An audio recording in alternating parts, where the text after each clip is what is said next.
February 12th, and it's 12/12. So today is going to be a great day.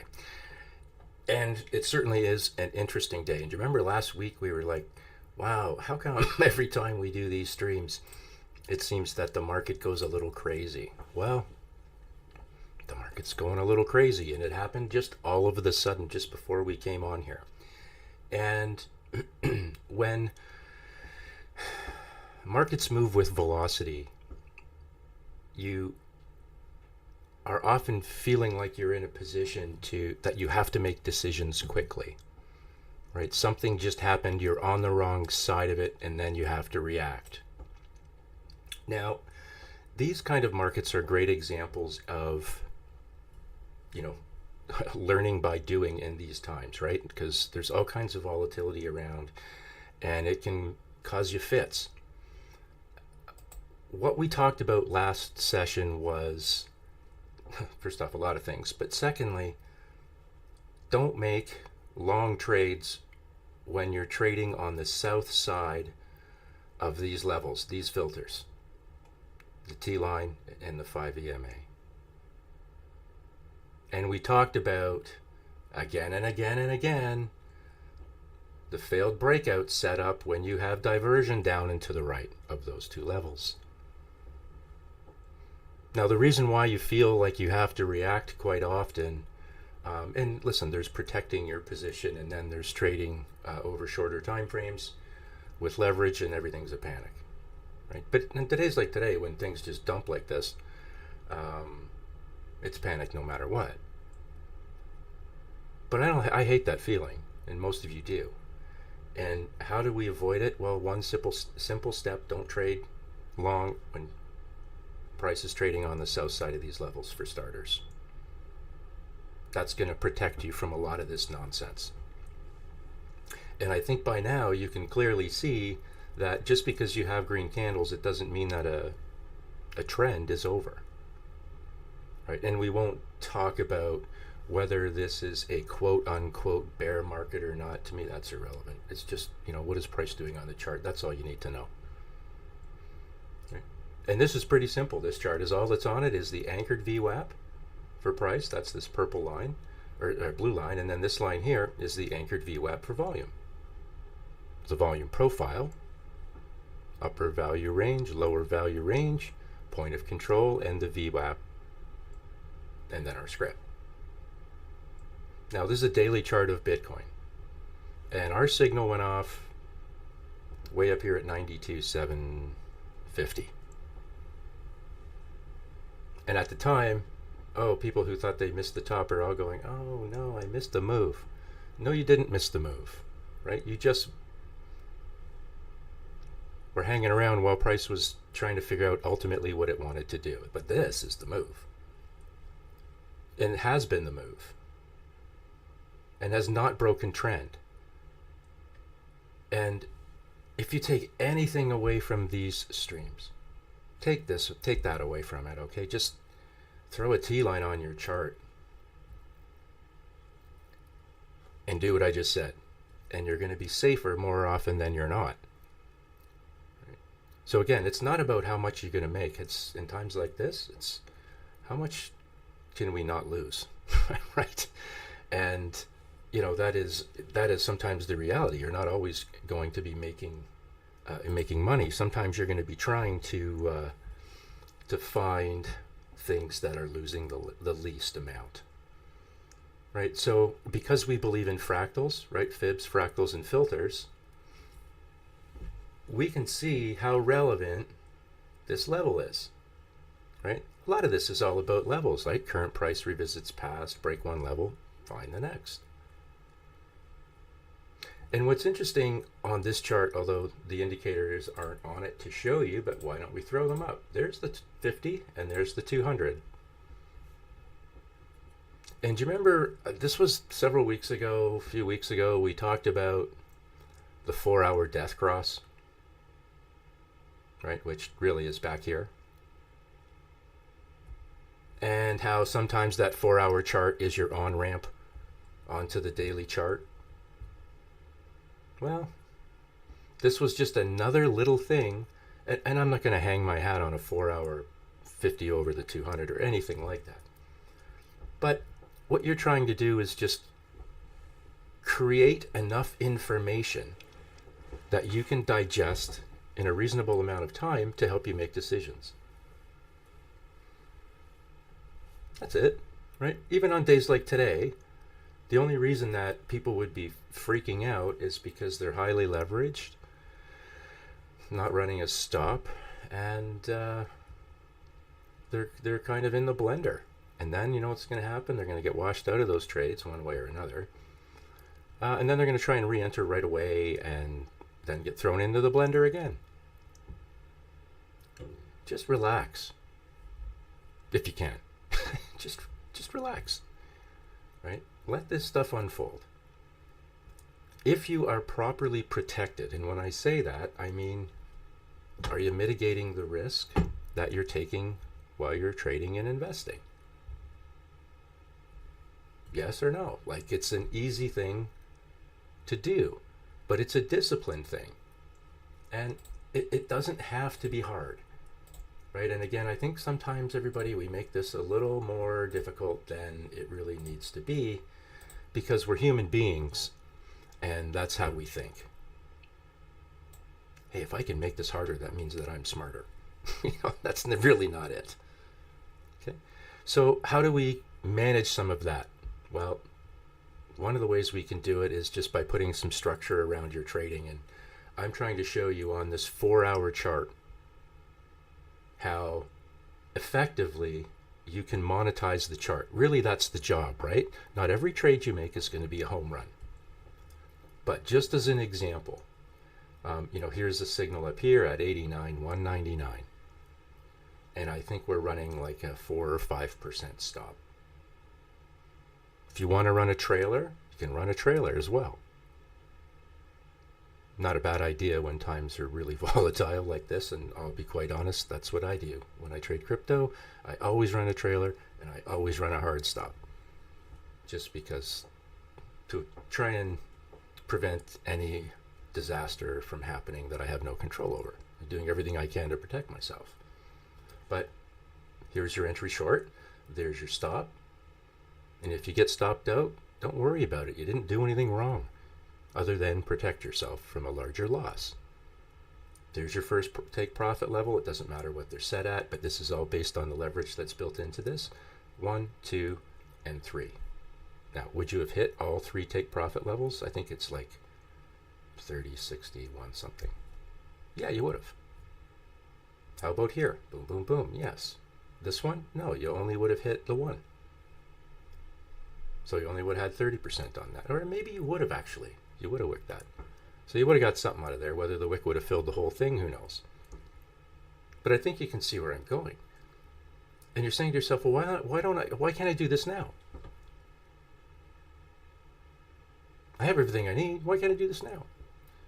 One of the things I think is that it's just having the structural tool to help you put that in place and help create the good habit. And maybe eventually you won't need it. It'll just become instinctive, which it should. But until you get there, it's a discipline that you need to learn. All of this stuff is learning. Right? It's all learning. And it's not just learning price on a chart. It's not just learning how to orchestrate a trade. It's learning how to be disciplined. It's learning how to follow what the chart's telling you as opposed to trying to front run the chart.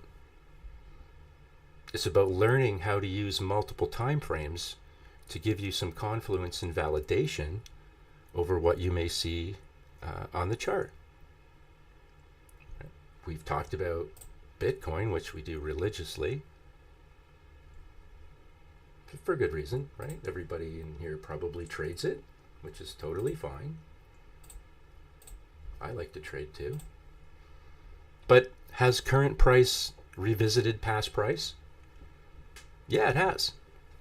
Right? There's the upper value range that was created on the volume profile. This is the anchored VWAP for volume, and then this is for price. And I've talked about these anchored VWAPs before that I use on TrendSpider, and they're just like brilliant. This is why, right? There's no other averages on this chart other than what's in our script. I always, always, always will be targeting those anchored VWAPs. They're fantastic. At least I believe they are. They work for me. Or at least they work for me on the way that I like to look at a chart. I believe that current price is looking for past price, and an anchored VWAP for price is probably one of the best targets you could have, no? Like, can you see why that would make sense? And through all of that process, I'm just letting the chart guide me. What do I know about this? POC, point of control on the volume profile. It's the most concentrated area of volume, right? So when you break it, and an anchored VWAP for volume was telling you what? Exhaustion. This is your volume shelf. This is your big ass gap. And what do you find? The gap. And did you know you were going into it? Absolutely, because of that divergence down and to the right. Right? It's not playing around. This little thing here, what is that? Lower value range. It's picking up additional concentrations at the low end of the volume when you're seeing it in here. But does it stand a chance of holding through this momentum down? No. There's the VWAP. Broke that.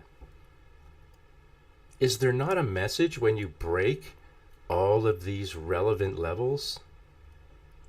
Yes. And just because you don't like what's in the letter doesn't mean you shouldn't read it. You had the help of the chart the whole way to kind of figure out where this was going.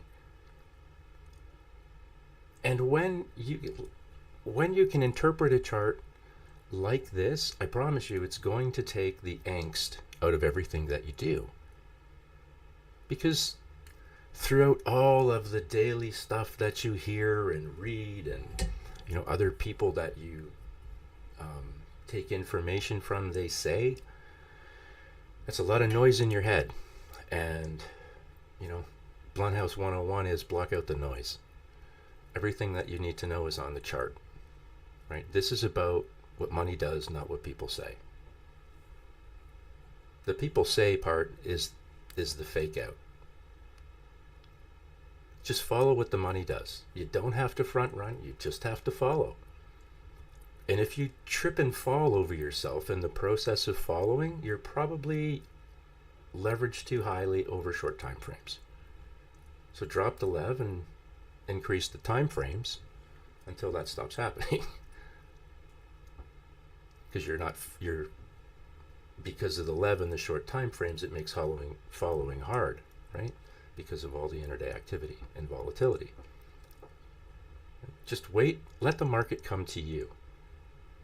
Right? Just let the market come to you.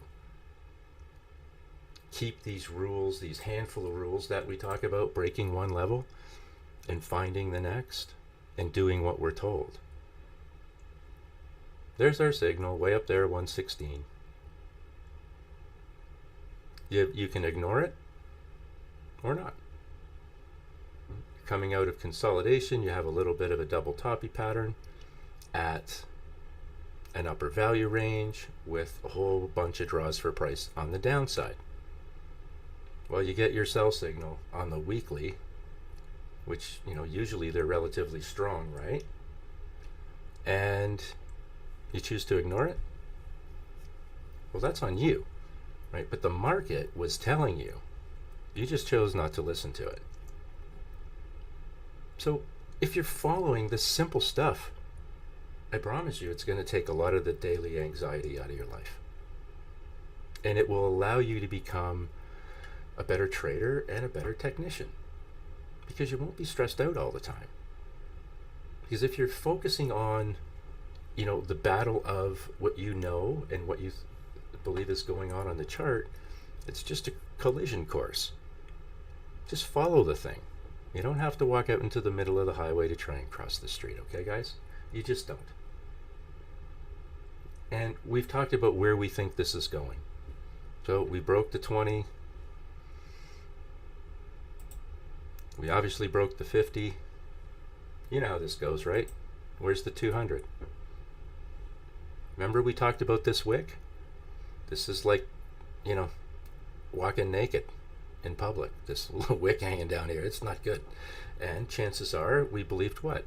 That price was going to come back and take out that wick and then test. This is where the fun's going to begin, everybody, just for the record, right here. If you don't hold the 200 MA,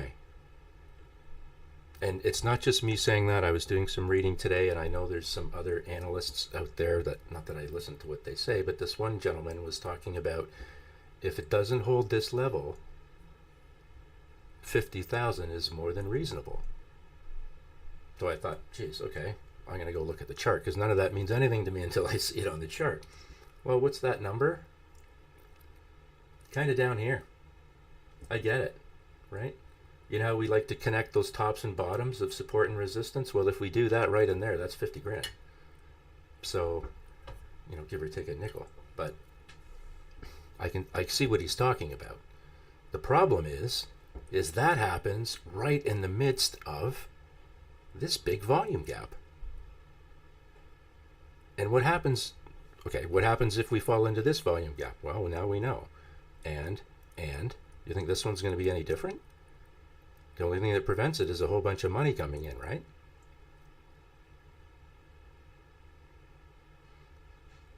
This is a problem. So if you don't hold the 200 and you don't hold, this is the lower value range, you have a real problem on your hands.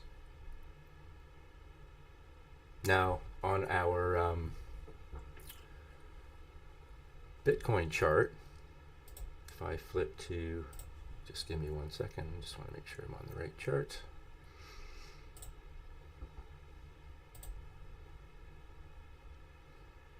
Hopefully we're on the right chart here.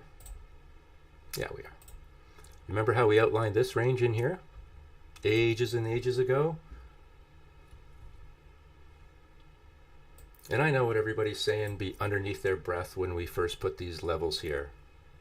Oh my God, the guy's losing his shit again, right? That's what they're saying. He's lost it again. No, we didn't lose it.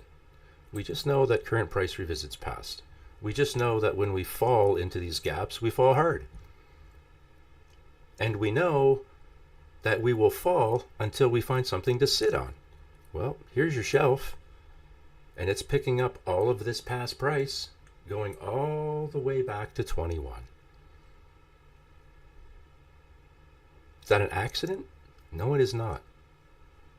No, it is not. Now, I'm going to go out on a massive limb, and I'm going to scare the pants out of a few people. So give me one moment, because we're going to go back in time a little bit. Let's move this out of the way.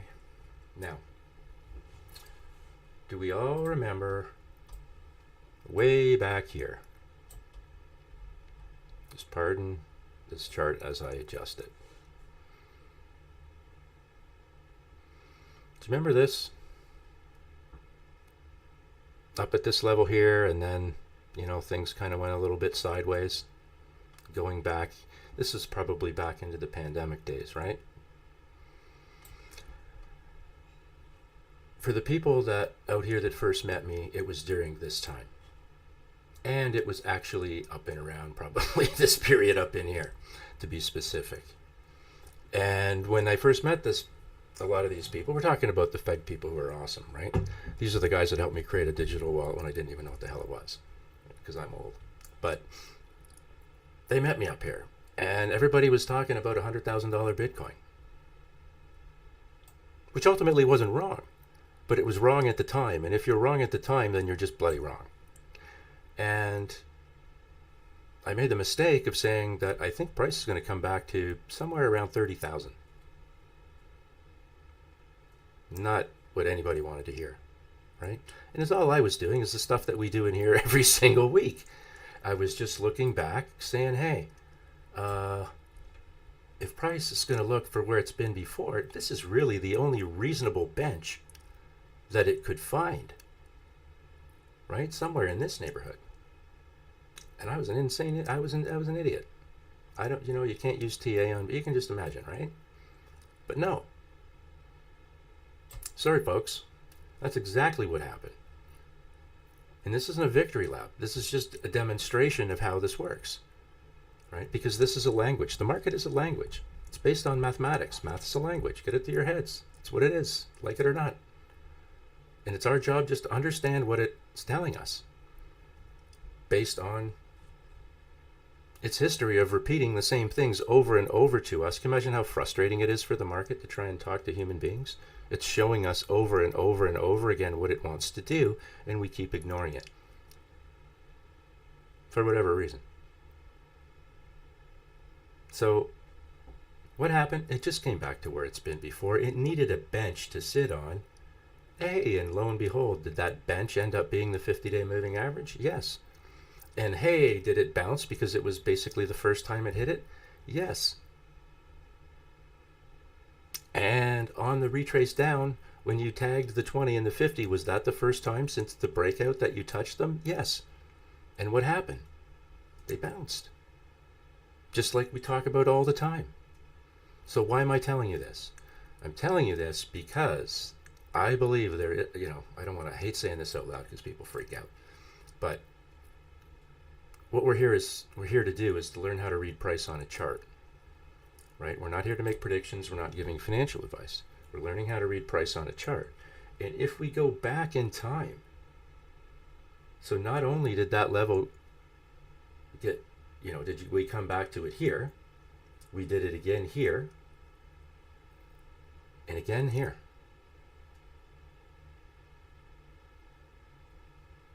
If this does not hold, this is a real problem. So, what are you looking at, buddy? This is Bitcoin. Sorry, I didn't mean to cut you off. But this is Bitcoin, and I'm just saying, just trying to demonstrate that at the time, this was all the information we had. Right? That's it. Hey, everybody, be careful because this thing's running a little hot, and if it falls, current price will look for past, and here's a level of that past price. Oh, and it also is part of tags the 50 and get support, just like we talk about, right? So I'm just showing you that this was this wave, right? We have no other information to go on other than what we see here. So we really are being predictive in some degree here. But we're doing that based on what the market's language is. Look how many times we came back to this level. And this is the weekly, so we're taking a lot of the noise out of here. But this is, I'm just saying, this we had on here, way back here, saying, we could come back to that level. Here we are, and we're doing it with velocity.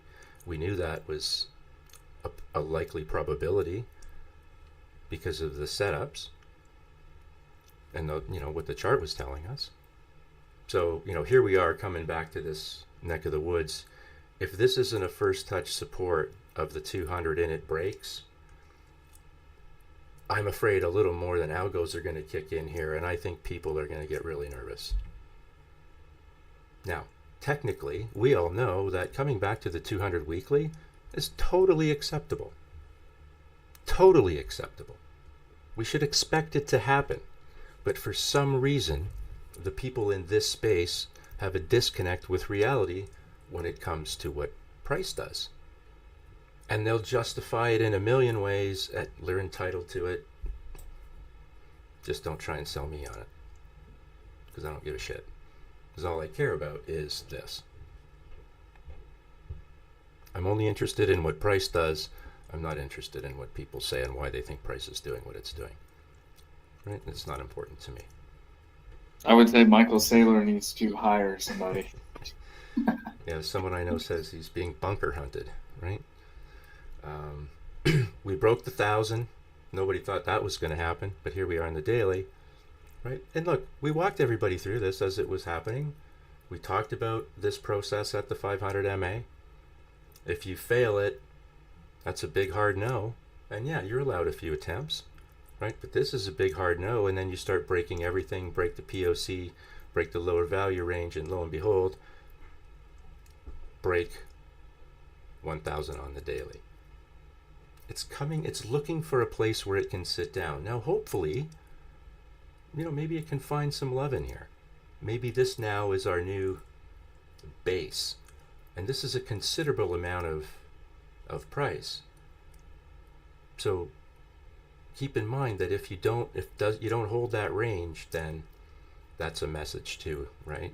There's a message for everybody there. And this is consistent pretty much on everything we look at. Do you remember how crazy it sounded when we talked about $2,500 ETH? Right?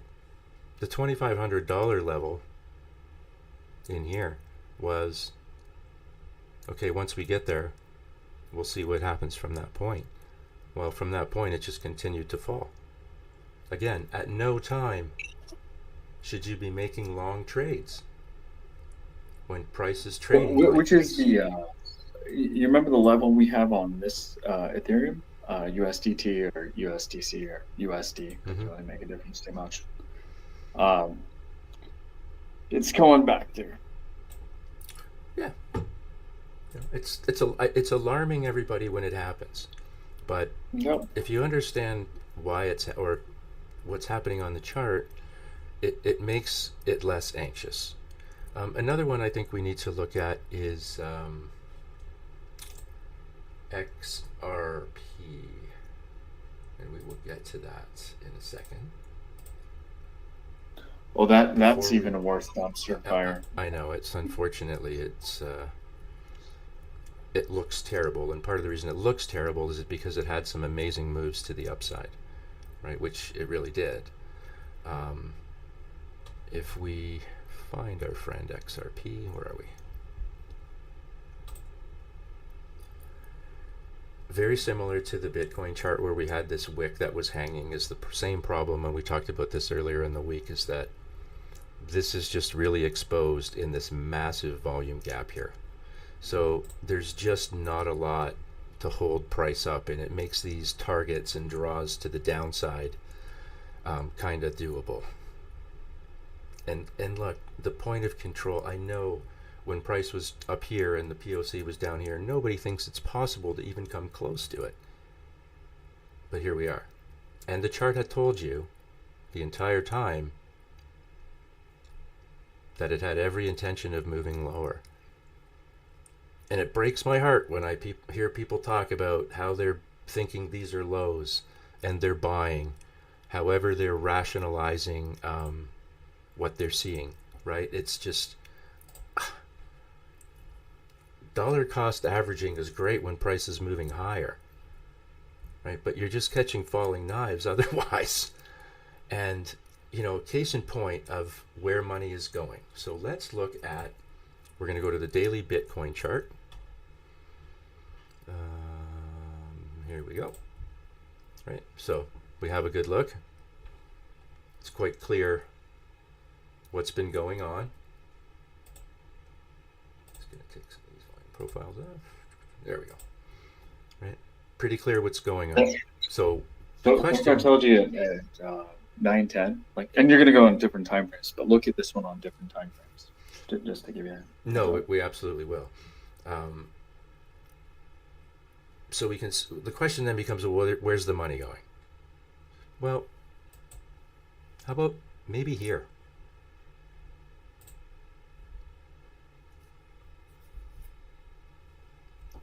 Maybe into companies like this, stocks like this.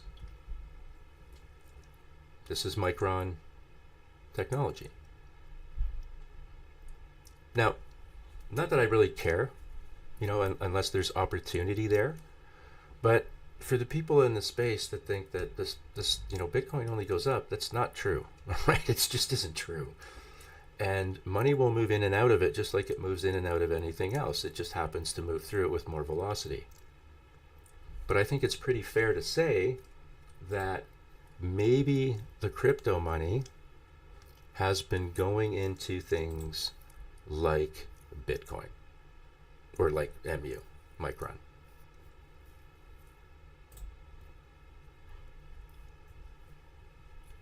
Does it make sense that maybe these people that are really into tech and AI would see that as a likely place to put their money because it provides great opportunity, somewhat highly speculative too, just like Bitcoin? So a lot of the people that are in the space, and some of them are experienced traders, and I get it, I get it, I get it, I get it. But for those that are somewhere in between all of that, when money moves, it goes from one place to another.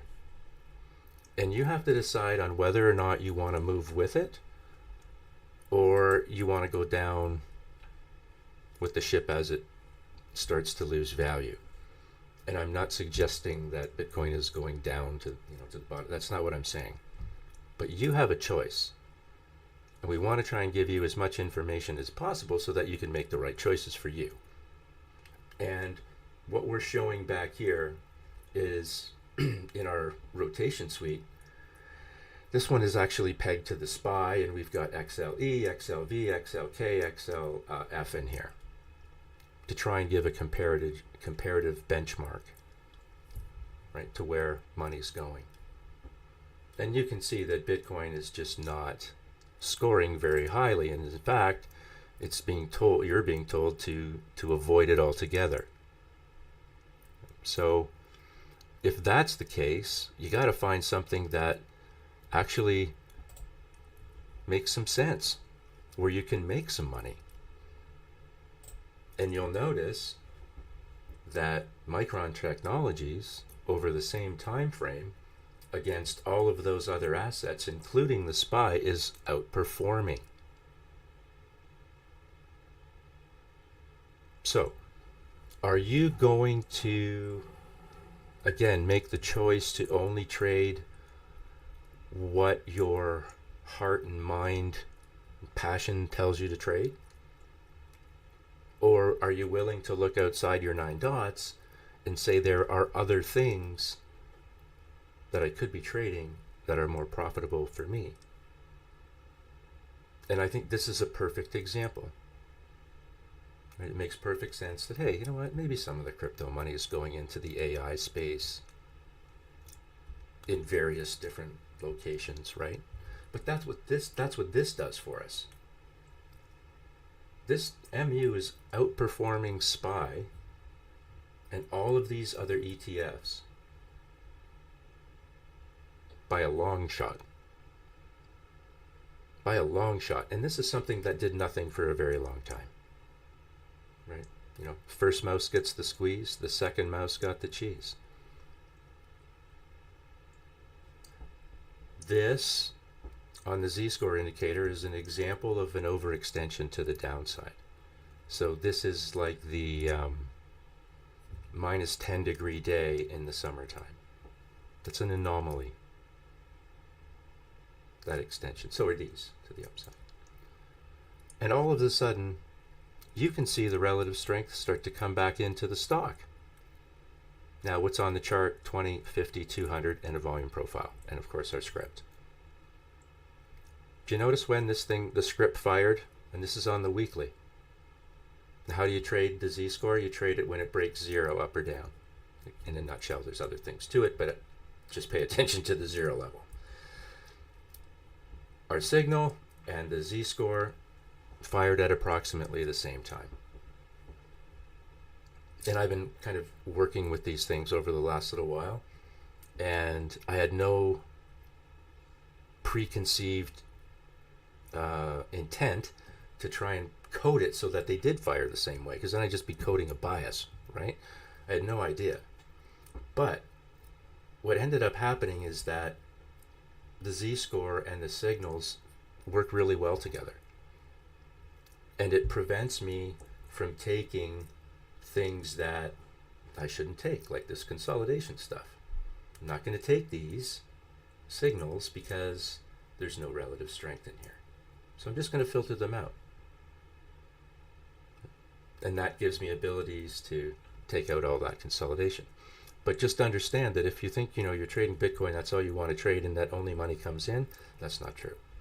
Right? This is an example of money going out, and I believe it's probably one of the places it's going, is into companies like this.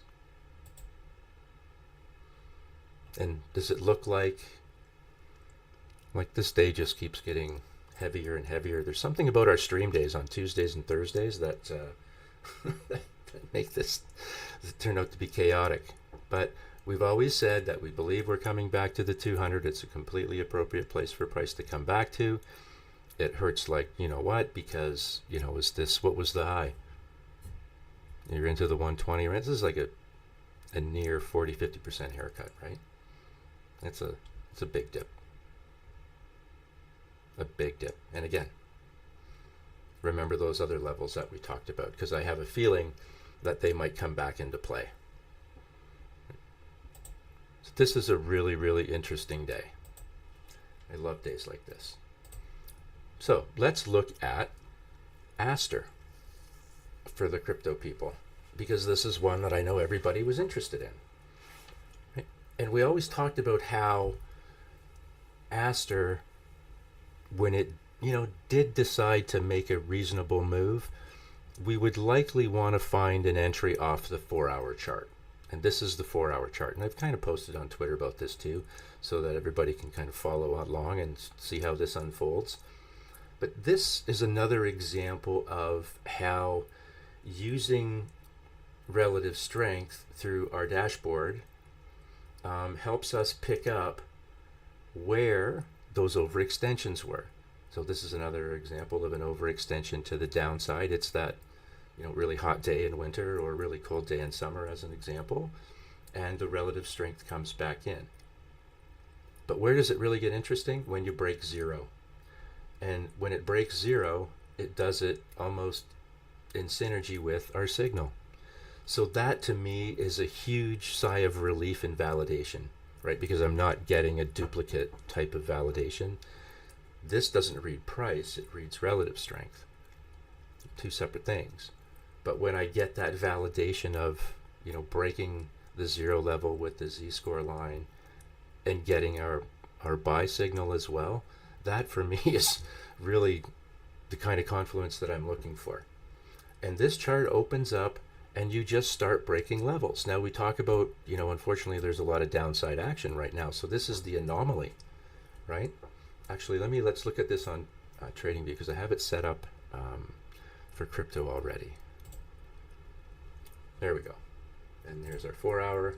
So what I've been able to do, I've been able to replicate the z-score dashboard in TradingView. It took me a little bit, but we're there now. Okay, so we can see that we get our signal here and we start to break this zero level.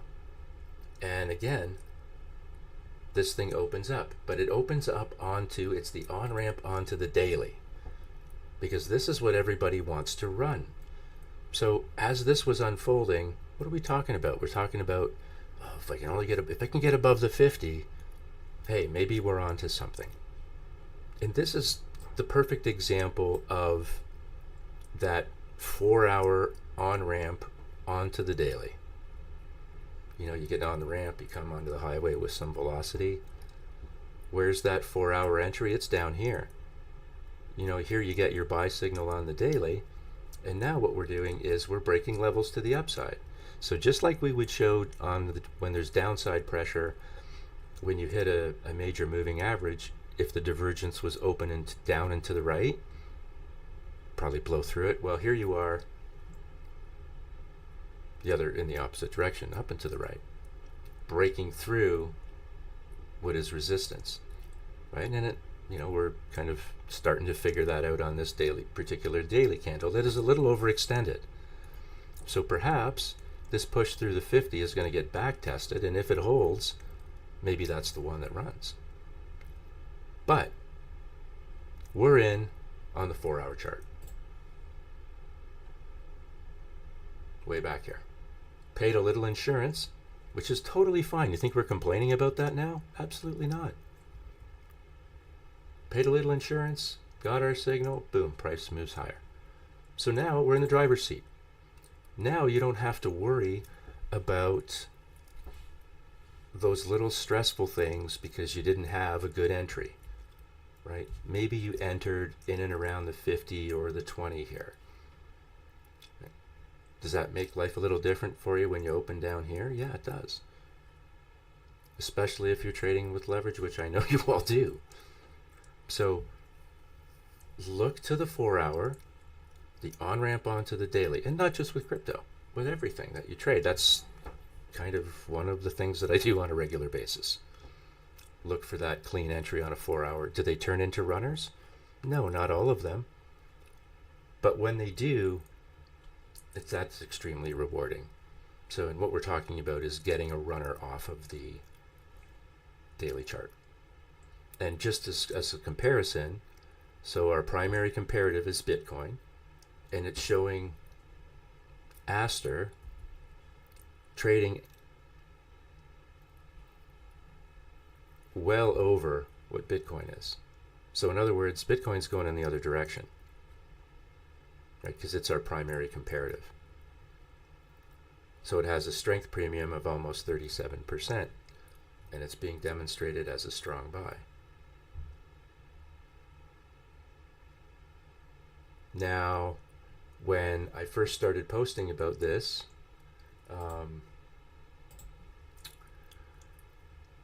was it a strong buy? No, it wasn't. It was kind of at the bottom of the list. But that's why they call it a rotation index, right? Or a dashboard, so that you can see it go from like where Solana is now, where nobody loves me, to tick, tick, tick, up the ladder. So the only thing I'm interested in are the top two. And really only in this case, the top one. But you can see comparatively against all its competition how that money's going. So is there money coming in to Aster? Obviously. Seems to be leaving everywhere else, right? It doesn't really matter what we put in here, but it'll change this. It'll change the rank right away. So if you're looking at Zcash, this is the daily chart. So compared to Bitcoin, which is your primary comparative, Zcash sits in the 4th slot, right? Doge, BNB, ETH, and Solana are the other assets that we're using as comparisons, and it adjusts the rank accordingly. So in this situation, on this time frame with this asset set, the best performer, or the best of the worst performing, is Doge. And it will change every time we change assets. Now we went to XRP. Right?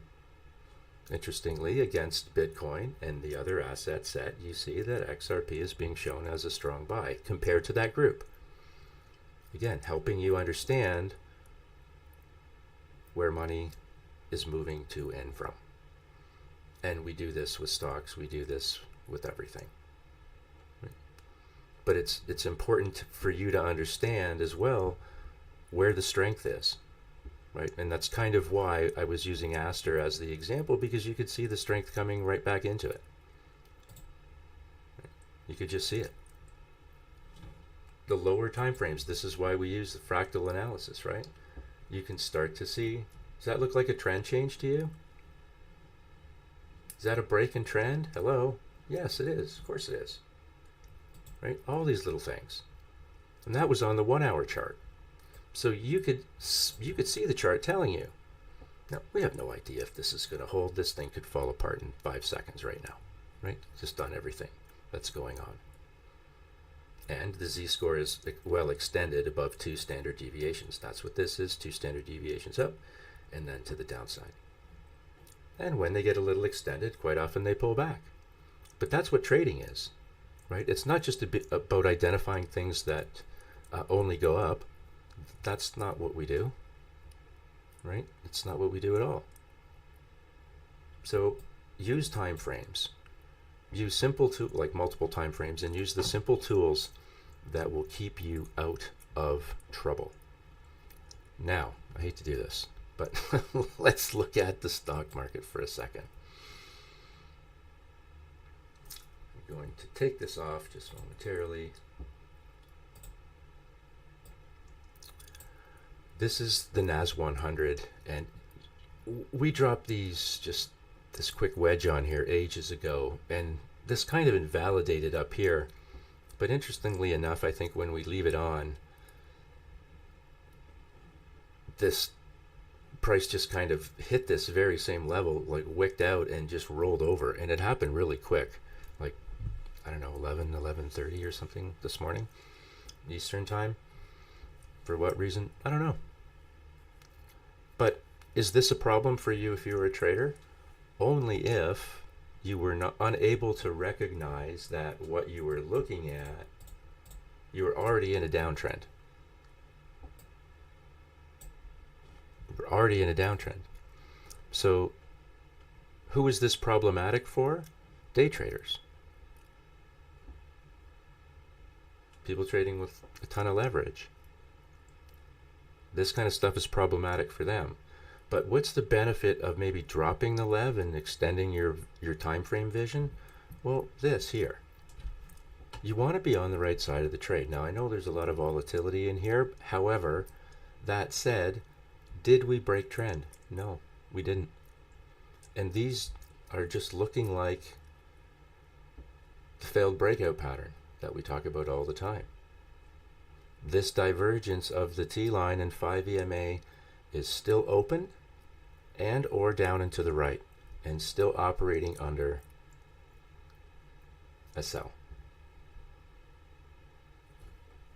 So should we be surprised that this is kind of panned out that way? Not really.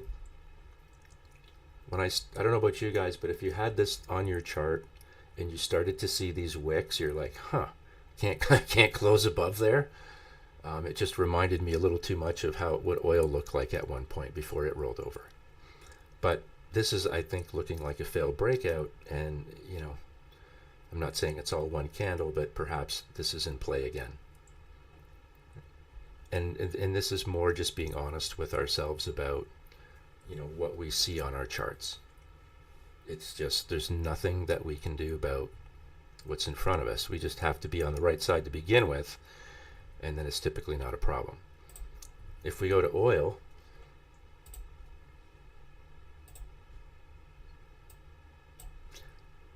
obviously we could see we were getting a little bit toppy in here. There's levels that don't want to be touched, and what are they? Or broken. I think that's one of them.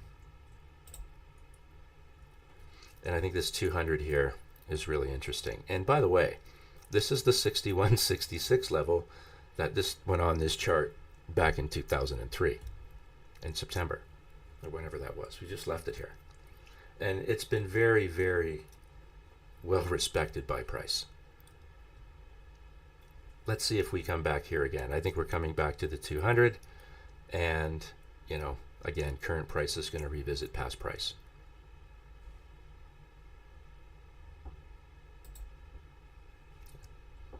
So there's lots of draw to the downside. Here you go. Isn't this interesting? Let's see where this candle closes today. Because the world we live in, if this candle closed here, I'd be like, I don't know, man. I'd be afraid that this thing would open up as a giant ski tomorrow. We talk about equal tops. Wouldn't it be funny to see the equal bottoms? And then all of this just gets eaten up, and you're talking about retracing to the upside again. I have no idea. But all I know is that's basically a first touch support. You got first touch off the 50 here, and you moved higher. We'll see what happens. But if it doesn't hold, do we have any idea where price may go? Sure. We look to where it's been before. This level would be reasonable. But then you have the 50 down here. Can't ignore these things. Stuff seems to happen at this level, though, that's for sure. And, if this thing continues to roll over, it doesn't hold the 50, then yeah, it gets even more problematic, doesn't it? Because you'll want to come back, take this, and then take this stuff again. Ugh. Right. Let's look at a couple stocks before we get too far into this. This is Apple. I'm going to look at Apple over here only because we're set up for stocks.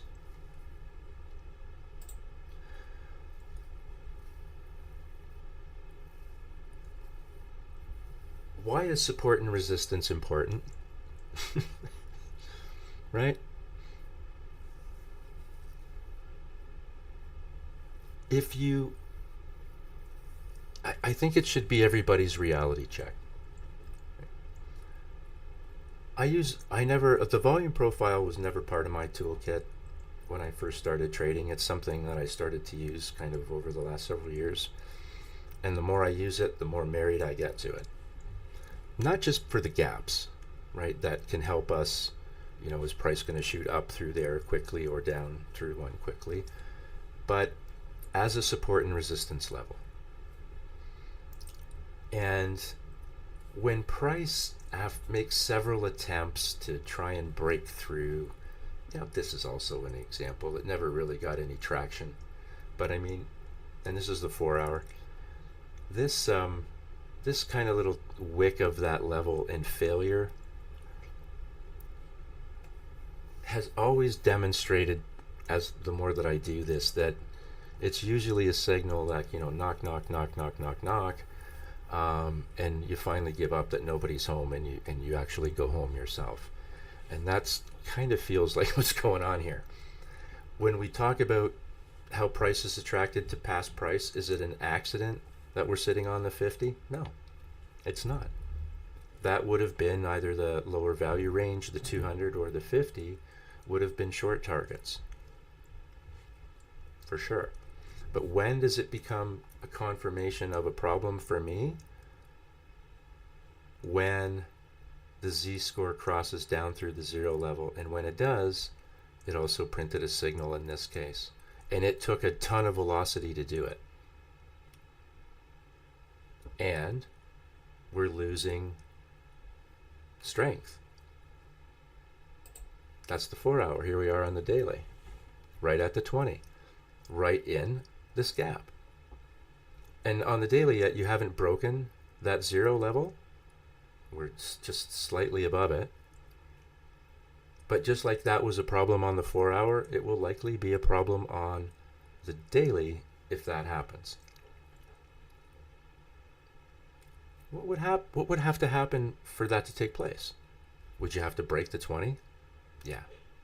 You'd have to close below the 20, and anytime you close below a major moving average, not necessarily a positive thing. And on the look of this chart, you can understand why.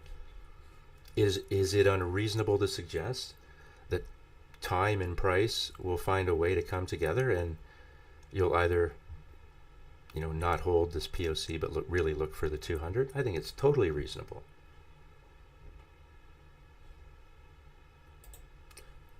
Be honest with yourself about what you see on the chart, right? So is everything bad? Nah, not really. Here's what we've shown before. That stock BW, right? You would have swore it was a crypto chart, how it just went up and then became a pancake. But eventually it broke out too. And when we look at this current chart, which I know we looked at earlier in the week as well, you know what's happening here? Do you notice how we're holding this level above that 0 line as we get support from the 20 MA? I have a feeling this thing might want to go wick hunting to the upside. And how does it compare to everything else that we're trading? So what is this compared to? It's being compared to the SPY, XLK, XLF, XLE, and XLV. And based on that, it's in the number 2 slot with a strong buy. Those are the kind of things you want to pay attention to. Those are the stocks that you want to trade, the ones that are outperforming the market. And sometimes they're going to be things that you've never heard of. And you're like, what is it with this company? What is it? What do they make? What do they do? And you're like, I have no idea, but the chart looks awesome. Right? So it's just a chart. It is just a chart. Now, sometimes things don't go as planned.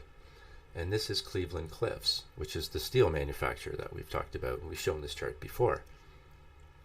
Now, this is why, are you already under a sell signal here? Yeah, so there was a lot of volatility. Let's just look at this a little closer. There was a lot of volatility here. Big gap down. And you can see what that looks like for relative strength, which is telling you, I'm not really interested. We don't know the reasons why they feel that way, but that's what the market is kind of telling us. But we know as well that, you gap down and break the 50 with all this divergence within our filter here down and to the right as you hit major moving averages. There really is no reason here to go long, right? We've talked about this. This is not the situation where you're long. But the point I'm trying to make is that why is this drama? Why is this news? And I think it was insider selling or something like that. And again, I don't care. You have no business being long while you're trading on the south side of these two levels. Just don't do it.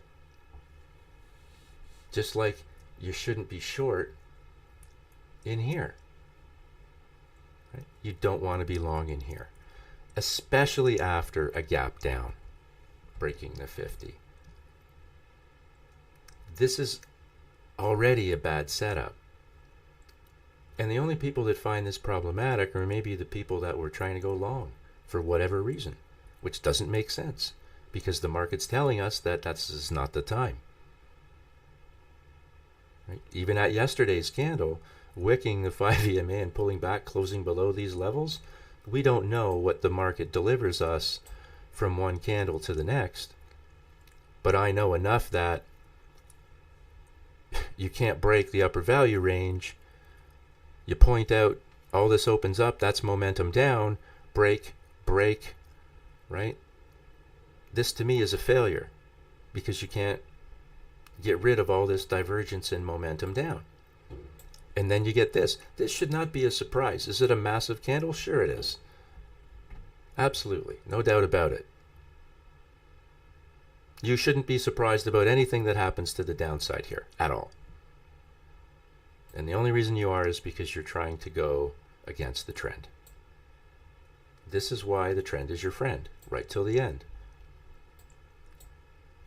There was a lot of reasons here why you shouldn't be involved in this trade to the upside that you already knew. That's just the daily. Right? What did you really do? This is why we use multi-time frame analysis. Anyone? Of course, it's the 200, right? You double top the friggin' 200 on a weekly, and it failed. So now you're like, well, okay, all the stuff that really happened like in the last handful of days. Like, what's really going on? Do you really think that the world just learned about whatever was going to happen here in the last handful of days? No. Somebody always knows something. Call it the smart money, the this, the that. Doesn't really matter. Especially when you understand that we have the ability to track the fingerprints of money fractally. We can do it over any time frame. We can find support and resistance levels from various different time frames, and they're all relevant. The market was telling us this was first attempt failure, and it was just a total rejection. And if you didn't hit the sell button here, I'd be hitting it when you wicked the 200 and failed. Notice how you're making these lower tops on your Z-score indicator? What's that indicative of? Negative pressure, whether it be price pressure, strength, volume, velocity. We know what these mean. Does this stick out to anybody other than me? Probably. Point of control, lower value range, giant gap. It is not the first touch of the 50. This was. Right? This got you your bounce. There's your break of the 0 level, and you had positive relative strength right up to here. We're like connecting dots. We're plugging Lego pieces together. We're doing it with the benefit of understanding, again, that this is a language. We just have to remember a handful of things in order to do this job, or to make, to make money, or to try not to lose any money, right? Which is really the goal, risk mitigation. Here's our Google chart. Now, it's the weekly chart. Let's look at the daily just quickly. Okay, so what do we know, right? We had our sell signal up here at that nasty... I sent it to the two numbers because they were going to be traveling. Okay. You're talking to me? Literally, a credit was applied on the same day. A $20 credit that you guys offered. There we go. You can see that we got our sell signal, broke to 20, broke to 50. We've broken the point of control. All of this is relevant. Just like it would be on an hourly chart, a 4-hour chart, or a weekly chart, right? We're doing it on the daily. Is this gap dangerous? Yes. We know why. Here we are approaching these levels of support. Open, down, and to the right. No relative strength to speak of. You peaked out at the bottom here. You can hopefully start to see it come back in. But again, the relative strength can be rising for a while before price does anything, if it does at all, because it has to perform its own function. Again, these are validating one another. So there's your break of the 0 level, just so happened to be at the same candle that we ended up getting our signal. That makes me very confident that the short trade was the right trade. Now, whether I'm in this trade for 5 days, 2 weeks, 5 weeks, or 5 months, I can make that decision because I got a good entry and I can follow price, I can follow trend, and now I can help validate all of that and support my thesis on where I think price might be going with the addition of relative strength, which is not a duplicate validator, which is why I like it, and which is why I actually think it's very effective.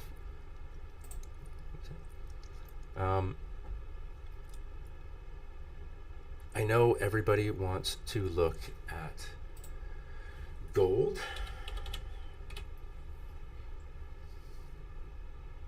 Let's find gold futures. Here we go. All right.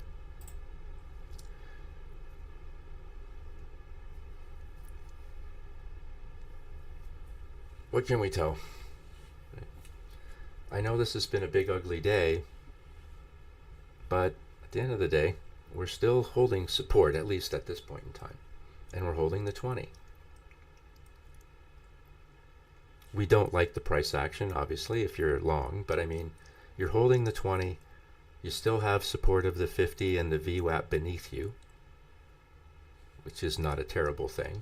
The concern for me is when I start to see this down here. So you can see that gold has lost a lot of its relative strength, and that the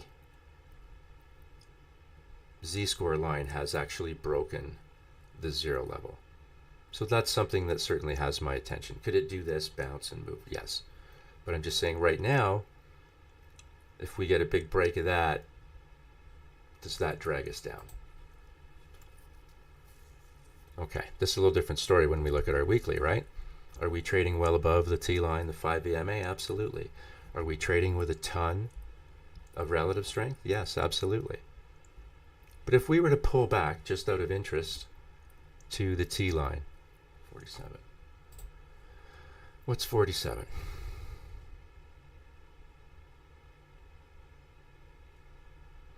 Somewhere in here. So the T-line on the weekly is essentially somewhere around the bottom of these candles in this little wick here, and this is the 50-day moving average. So if price was to come back to the T line on the weekly, it would be somewhere in here on the daily. Would probably produce a sell signal for us as well. But when we look at that weekly chart,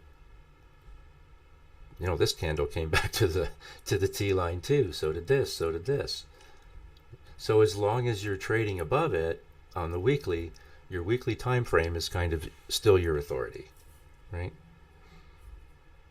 So although we've had some crazy price action, I still don't see the meltdown in gold yet. I just don't. And I don't know if anybody else does, but let's see if we can find SLJ.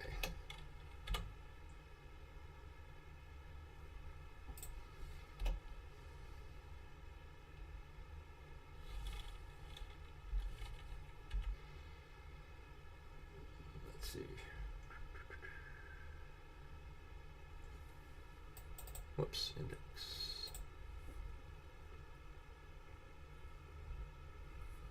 Okay. Silver's one too that's just been on fire. And this is the weekly. Let's look at the daily because there's a lot of selling. So very similar to gold, right? Where you had that kind of toppy area and then the big impulse candle down. You noticed on the relative strength that it just kind of got eaten away. It's very similar looking to gold. And now you're kind of bleeding it a little bit. So in other words, do I want to be long here? No, because there's better places to put your money. And that's what this helps you understand. And a lot of you I know are under the impression that if you're a really good chartist, you'll be a really good trader. Right? And if you understand the mechanics of trading, that you're automatically going to be very successful.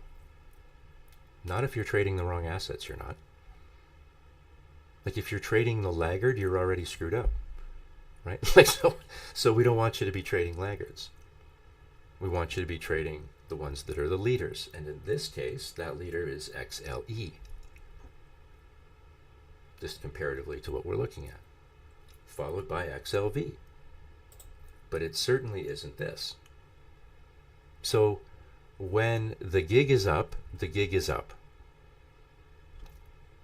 This probably up here when you saw this big extensions happening and this big run for so long, if you hadn't taken profits already, I'm sure you were quite convinced up here.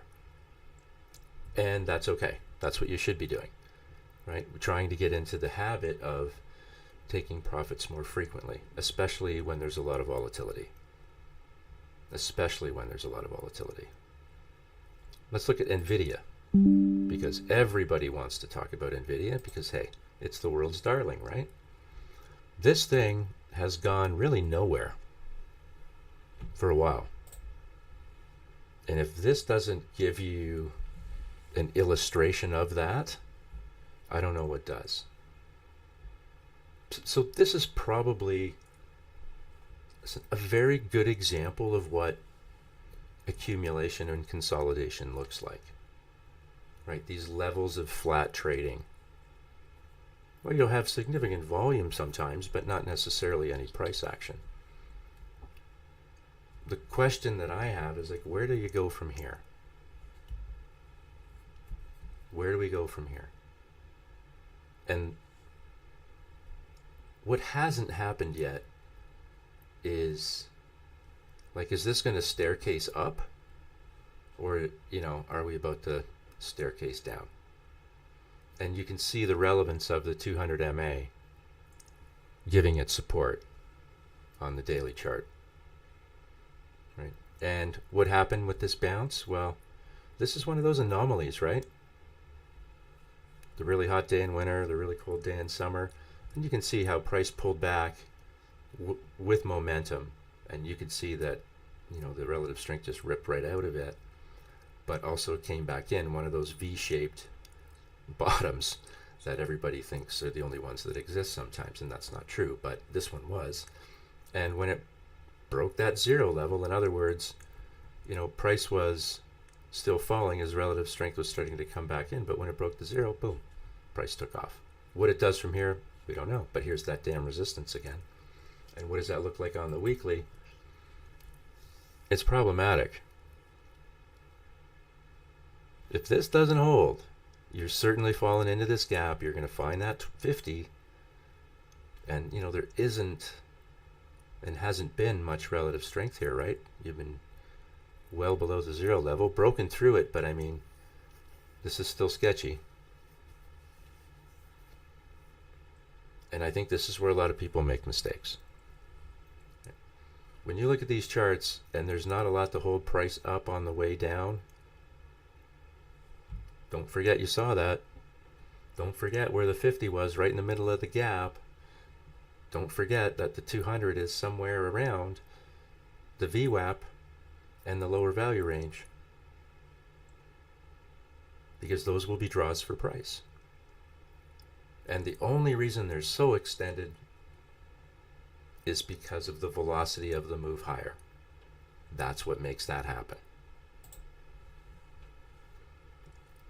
There's just, when those things fan out, it's fun to watch price go up. I get it, right? But when it falls, it's a real problem. Now, this is the Qs. So the Qs are essentially like the NAS 100, if you want to look at it that way. But this is the weekly chart, and you're just printed last week a sell signal at 629.98. I was, because this market has been up only for so long, I was like, okay, is this going to be another one of those situations where everybody gets faked out, takes the short, and then gets washed out of the short moments later? It's not looking that way. And now that I'm using more of a relative strength perspective in combination with what we typically do always, it's much more, I'm making fewer mistakes. I can see, you remember we talked about those lower tops, right? Well, here's another example. You can see the relative strength coming out, but is the price falling here? No, it's going sideways. So price is going sideways, but the relative strength is falling. You get this break of the zero level, and then boom, there's our signal a little bit later. But the break of the zero level, like the attempt to break through and the failure, that's pretty solid. And again, the risk now to the downside, or the opportunity, depending on what side you're on, is this gap and the 50 and that value range and. So the weekly is pretty clear. See this wick? Keep an eye on it. See that wick? Keep an eye on it. Because those are what you got to take out in order to get down here. So is this starting to feel uncomfortable? And I think we talked about it last week, like earlier in the week. I don't know, like my spider senses were tingling. I just feel like there was something coming, and I don't know exactly what it is, but we've had, like Microsoft, this is the weekly chart. Nobody has loved this thing for a while, like since the summertime. And interestingly enough, here you have price going sideways again, and this is how, maybe bookmark this weekly Microsoft chart with the rotation suite on it, because it'll be helpful. Come back to this stream. See these double tops? Do you think that the double top, because you have to make a decision, you're like, okay, it's 2 equal points in price, what are we going to do? I'm just going to take the volume profile off for a second. Now, there's your second top up there. Hopefully you guys can see this. How confident are you that price will fall as opposed to bounce? For me, when I see this now, I'm 100% confident. There's no relative strength. So what do these tops mean? Well, we've talked about this before, right? Prices shot up. So weekly chart really went nowhere, went up for a long time. And then the sellers found it, right? And they took a bunch of profits. And then you got a second chance because maybe you didn't cash in on the first time, and now you're worried that you might miss your opportunity. So what do? You kick in as well. That's why those second legs often fail, right? They just collapse. But you can see here, it's very difficult for price to go higher when it doesn't have any relative strength, and it just didn't, right? You were seeing the strength come out of the asset as it was going sideways. So this is people exiting, trying not to draw attention to themselves, but they were exiting. And then somebody was left holding the bag. But it doesn't have to be you. But the probability of price holding up here, well, there's in nobody loves me mode is pretty slim. And then just, our instincts kick in, right? We've got our sell signal. We've broken one level. We're looking for the next level. Divergence is down, open, and to the right, which means we have the momentum as we approach a next level of what you would expect as support, but it's going to fail. And here we are rinsing, repeating at the next level down. And yeah, obviously relative strength will move back in and move back out, but we don't really pay much attention until it breaks this level, because that's when it gets serious, just like back here. So we can kind of see that whether we like it or not, there are some obstacles that are in front of us. And I think we've obviously known about all of these things for a very long time.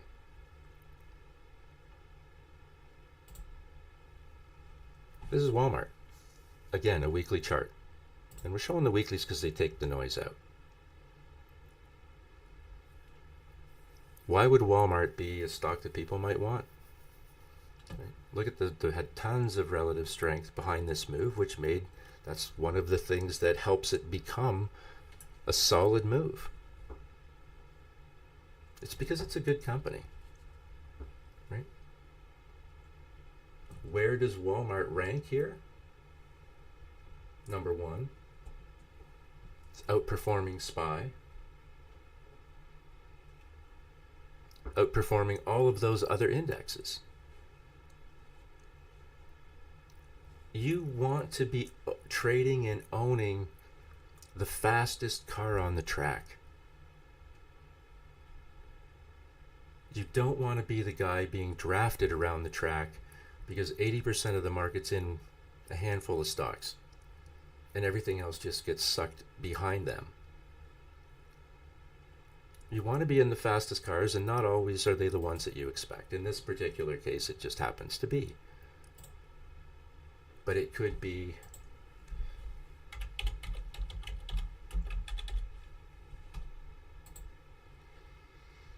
second.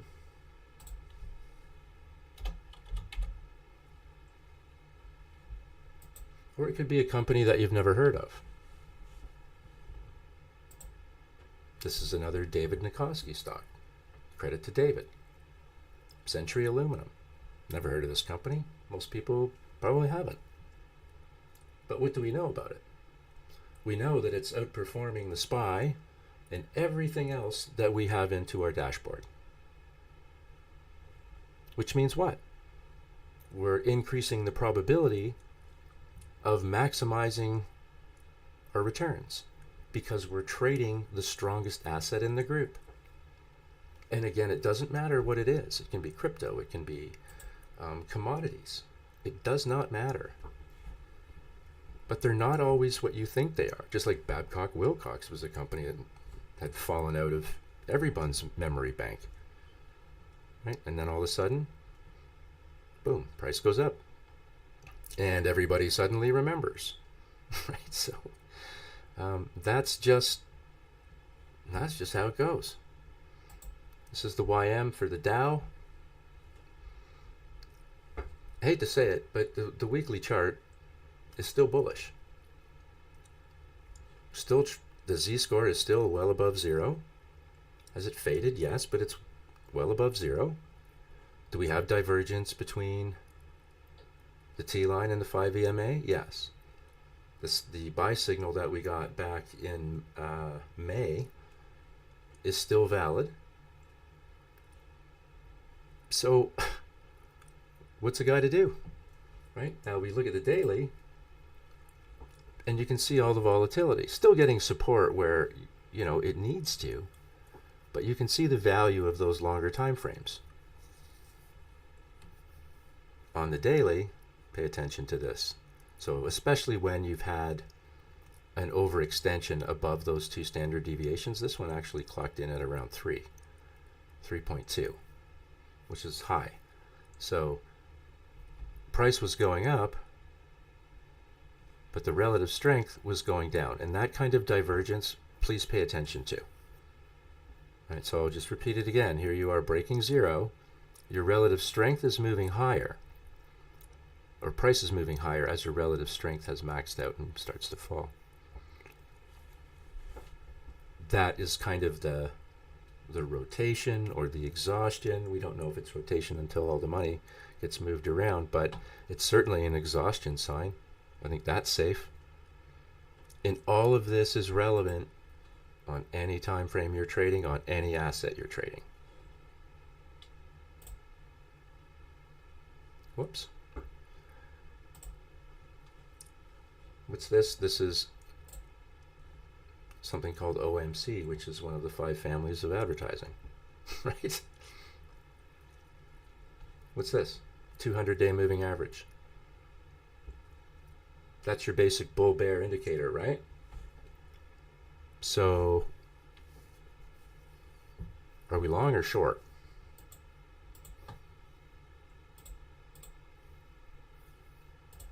What do you think price wants? Wants this. And it has wanted this since it probably failed here.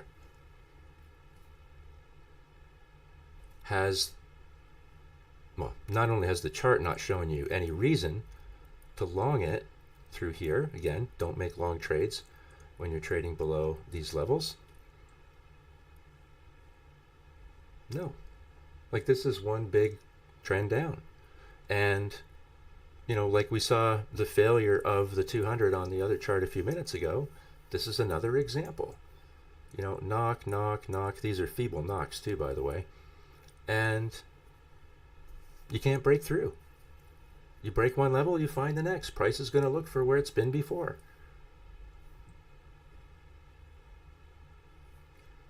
And I have a feeling, I hate to use the monthly chart for anything relevant in the next little while, but do you like to break the 200 under any conditions? No, you don't.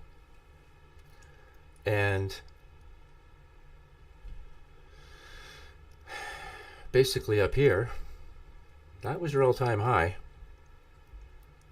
And the market has given you no indication, even though you've had, you know, here's 4 months of positive price movement. That's nice. Congratulations. Pat yourself on the back. But as all you did was fail to 50 on the monthly. And then did it again. And again. And then you said, you know what? I'm tired. I'm going to go home. And price rolls over. And as that was happening, you could be relatively confident that you were on the right side of the trade the whole time. As difficult as it is to watch price break through, this all stuck, and you were all good.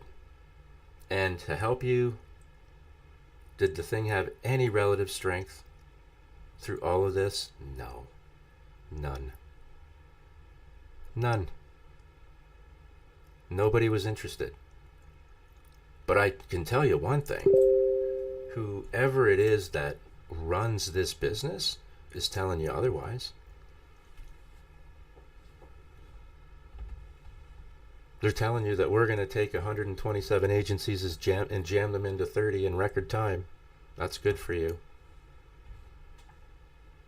Good for you, client. Good for you, shareholder. I don't think anybody believes them. I just don't. And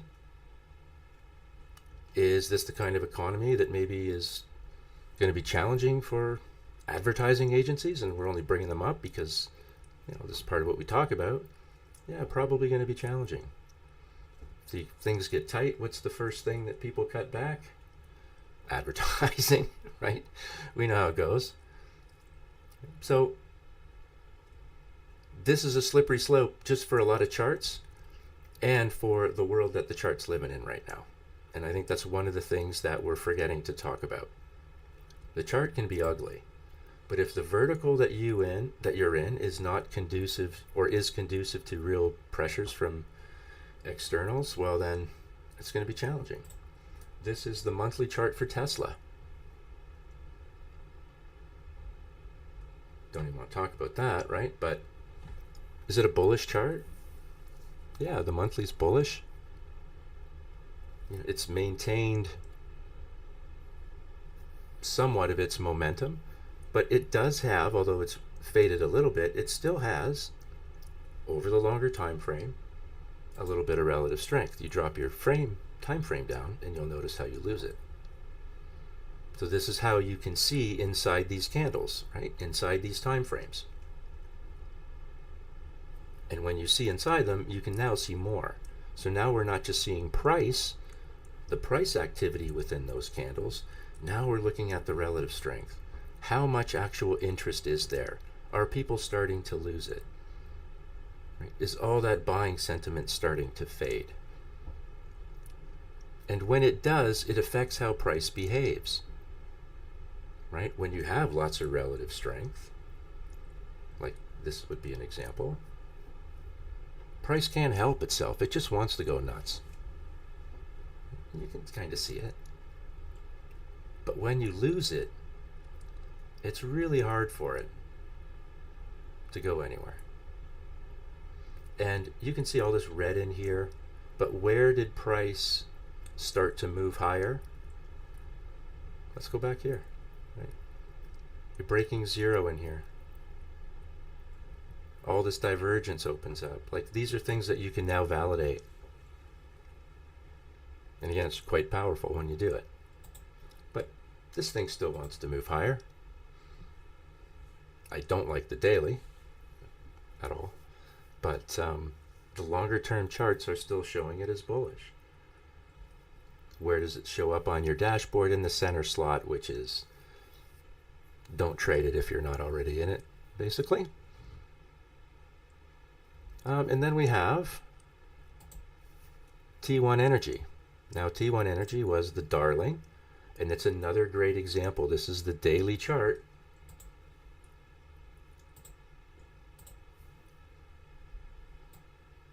Now, notice the big extension here and here of where you lose a lot of relative strength. And it's another example of how, as that strength comes out, price still might be rising, you know what I mean? But it's not until it breaks the zero level that things actually start to happen. And the same was over here. In this case, they basically fired at the same time. So again, you get a signal at all the, at support, but when you have the relative strength behind that signal, I think it makes it that much more monetizable. So again, I'm trying to filter out signals in my own trading, because you can't filter them all out, right? And then you end up with nothing. But I can filter out by using parameters within my z-score when I search. Right? So maybe I want a z-score above 0. So I only take the trade when I have a signal and a z-score above 0, like this one. Long, anyways. Make sense? Now, as this starts to fade, where's it going to go? We already know, right? This is a nice chart because it demonstrates the ebb and flow of the market, right?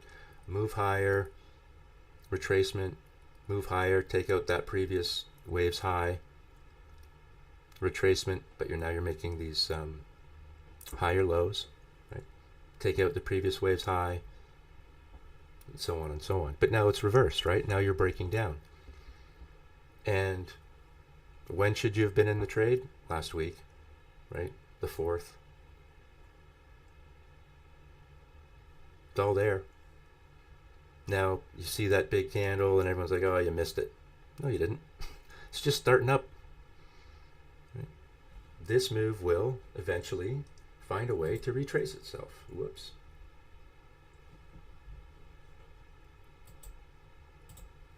There we go. That's the auto fib button. I just had to refresh it. So what is it doing? So I just click that and it puts them on the chart where they're supposed to be. You can still draw your own if you want. But what it did is it took the swing low, connected it to the swing high. And it's printing our fib levels. And what is the fib level that we find quite common? 618. There it is right there on your daily chart. And what is 618 basically sitting on top of? The 1,000-day moving average. Now, here we have price trading in this volume gap, and at the VWAP, it's already broken into these levels. So now that we're into this gap, do you think maybe this is kind of what it's looking for again? Along this shelf, right? This is a level of past price. It's the bench where buyers and sellers have shaken hands in the past. Right? So another example of breaking one level and finding the next level down.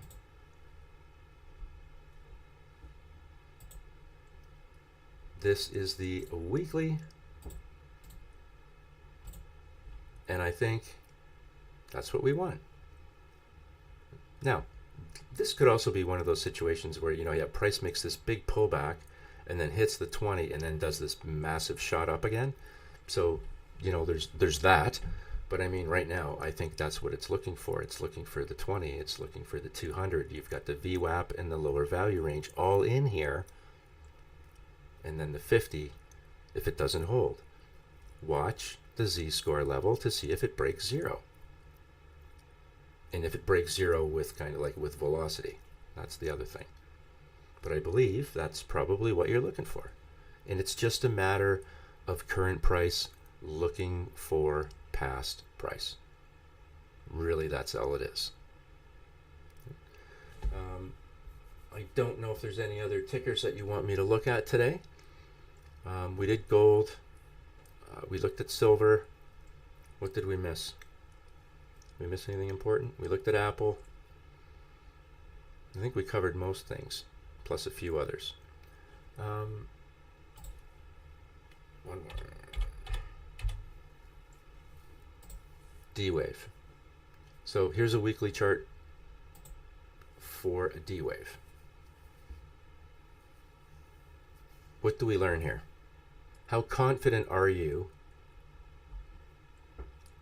that price will hold this level? Probably not very, because you recognize the T-line and the 5 EMA being diverged down, open, and to the right, which is momentum to the downside. You recognize the volume gap to the right, the VWAP, and the upper value range. And additionally now, you can see that there just is no relative strength any longer. You had it for a very long time as the price went higher, but now you don't. And price trades differently when you don't have it. And you're seeing that right now. So I think you look for where price has been before as a target level.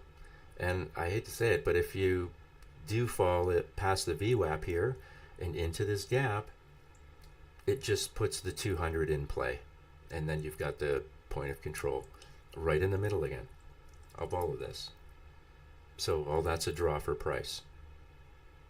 Again, with no real relative strength at all. It makes it very difficult for price to do the long expectations when there's no relative strength. So it's just you can't fight it, and it's going to help give you um, the ability to get on the right side of things at the right time. Now, I know there are so many people that want to long Bitcoin, and every time they have a big expulsion down, they jump in and buy. And that's just the kiss of death. Right? Please, please, please. Look at your daily charts, and if you're trading on the south side, don't be making long trades. Just don't. It's not in your best interest to do so. When you're moving higher, don't be making short trades. But right now, this is a problem, and you don't want to be on the wrong side of it. And I think the expectation is, this was our snapback candle. We talked about this. Remember, hit the 5 EMA and the 1,000-day moving average, and wasn't able to do anything. Right? Nice, looks pretty, but it did do diddly. Right? Didn't do diddly. Wasn't able to break trend, couldn't even close above it, and neither could any of the following candles, which makes me believe that it's going to look for these previous waves low, and that this really is a failed breakout at a significant level of resistance. So who knows where we're going to be by the time Tuesday of next week rolls around. But I think that, again, keep these levels in your scope. And when it comes to the major markets, these things are going to be moving at light speed. I think that we're kind of in something here that could have the ability to unfold real quick and maybe take out some technical levels along the way. And then perhaps, show us a little sign of life. But, this again, too, has gone nowhere for a while. So let's keep an eye on the 200 and see where we go from there. But be safe, everybody. Remember to use your stops, drop the leverage, extend the time frames, mitigate the risk, take your profits as much as humanly possible, but most of all, enjoy yourselves. So take care. We hope to see you again next week. We have a special guest on Thursday. We're going to have Dan Ushman from TrendSpider, and he'll be here from 12 o'clock until 1 o'clock with us. So if you have any questions for Dan, that would be a great time to have them. But I think he's going to be a real nice addition to our show next week. So take care.